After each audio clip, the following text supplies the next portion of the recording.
Assalamualaikum semua, resipi hari ini adalah nasi goreng belacan menggunakan cili yang sangat pedas iaitu cili habanero. Saksikan video berikut.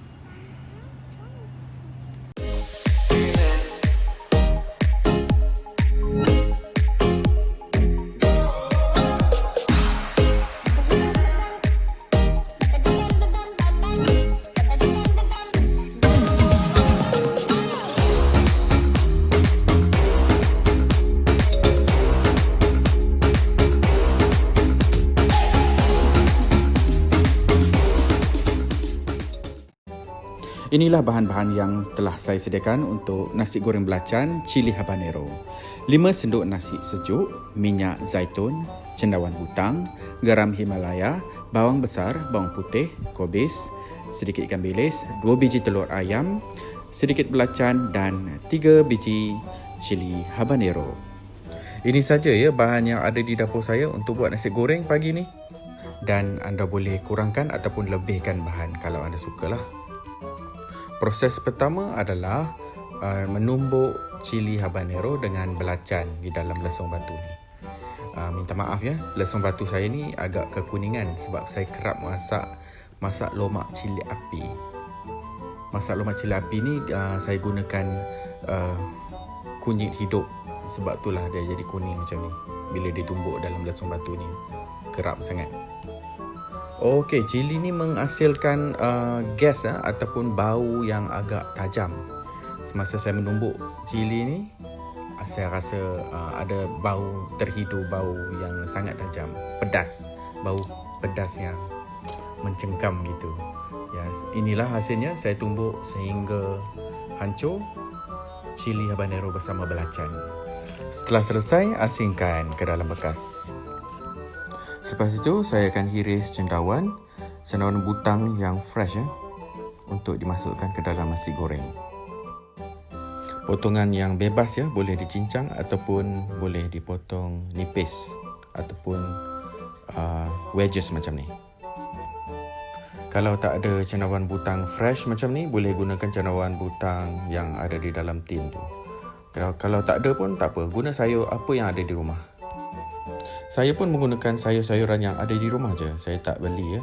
Semua ni lebihan yang ada di rumah dalam peti sejuk saya. Kemudian potong kobis. Kobis juga dipotong bebas ya. Boleh dihiris ataupun diracik-racik macam biasa je. Asalkan boleh tak besar sangat dan tak kecil sangat lah. Boleh dimasukkan ke dalam nasi goreng. Tak menenggelamkan nasi goreng sudah. Sikit je saya guna kobis.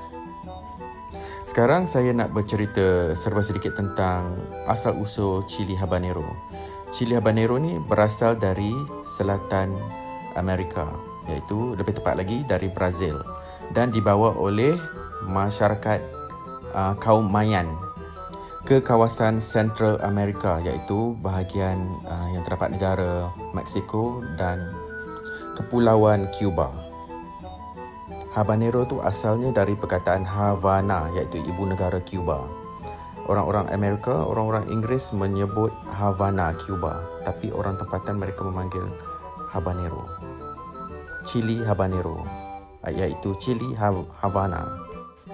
Kembali ke proses masak nasi goreng ni, kemudian saya potong garlic, iaitu bawang putih. Dan selepas itu hiris bawang besar ya, separuh sahaja bawang besar yang diperlukan untuk tumis. Cili habanero tadi tu adalah antara cili yang terpedas di dunia ya, tapi di tempat yang ke-10, iaitu habanero Red Savina. Habanero juga ada beberapa jenis variety ya. Yang paling pedas adalah Red Savina. Yang saya gunakan hari ni, saya tak pasti variety apa, tapi yang saya rasa lah bukan jenis Red Savina sebab hijau color dia dan orange, kuning, kekuning-kuningan. Kemudian saya mulakan proses menggoreng ya, dimulai dengan menggoreng telur dadar untuk dicampurkan ke dalam nasi goreng. Saya gunakan 2 biji telur. Kalau tak suka telur dadar dicampurkan ke dalam nasi goreng, boleh buat telur mata ya. Kemudian saya gunakan lebihan minyak yang goreng telur tadi untuk menggoreng ikan bilis. Goreng ikan bilis saute sampai garing, rangup ya. Kalau tak suka ikan bilis, boleh gunakan ayam, dada ayam ataupun daging, ataupun seafood, udang ataupun sotong.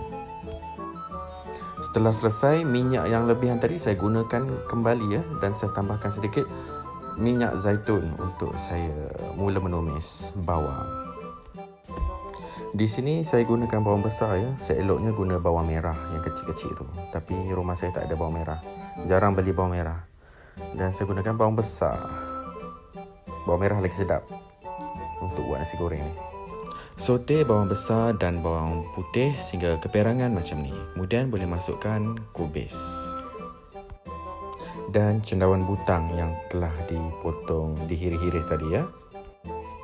Kemudian kacau sayur-sayuran ni sampai lecur, sampai masak sedikit.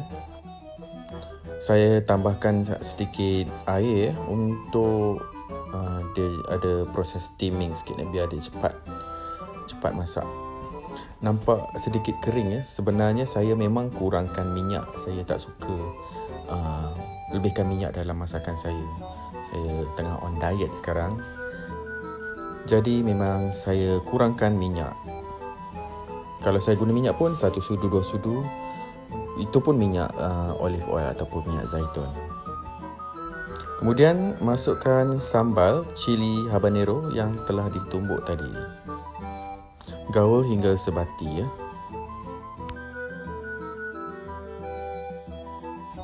Lepas tu bila dah nampak sayur tu dah masak, boleh masukkan nasi, ikan bilis dan telur dadah ke dalam kuali. Gaul sebati.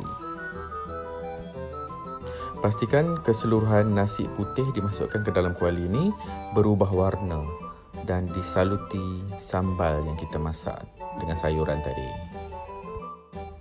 Goreng sehingga kandungan lembapan nasi itu berkurangan ataupun menjadi garing lah. Dalam erti kata lain, nasi itu menjadi lebih garing dan berubah warna yang lebih gelap. Nasi yang saya gunakan ni adalah dari beras basmati. Kemudian boleh season nasi goreng dengan garam halus. Dan cuba rasalah masin ke tak. Tak perlu masukkan banyak garam sebab ada ikan bilis tu dah menghasilkan rasa masin juga dalam nasi goreng ni. Semasa saya goreng ni pun bau cili habanero yang pedas tu menusuk ke dalam hidung saya. Setelah nasi goreng ni garing dan cukup rasa, saya hidangkan dengan hirisan tomato, timun dan keropok Terengganu, keropok ikan dari Terengganu yang saya bawa dari Malaysia. Inilah rupanya nasi goreng belacan dengan cili habanero. Saya ingin ucapkan selamat mencuba resipi yang sangat mudah ni.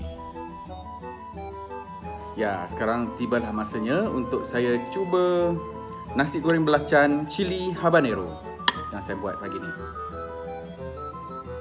Suapan pertama. Bismillahirrahmanirrahim.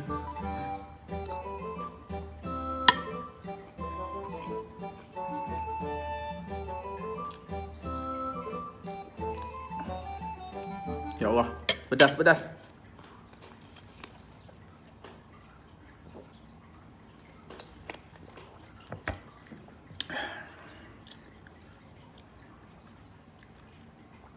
Pedas tapi bearable, boleh makan lagi. Boleh habiskan insya-Allah.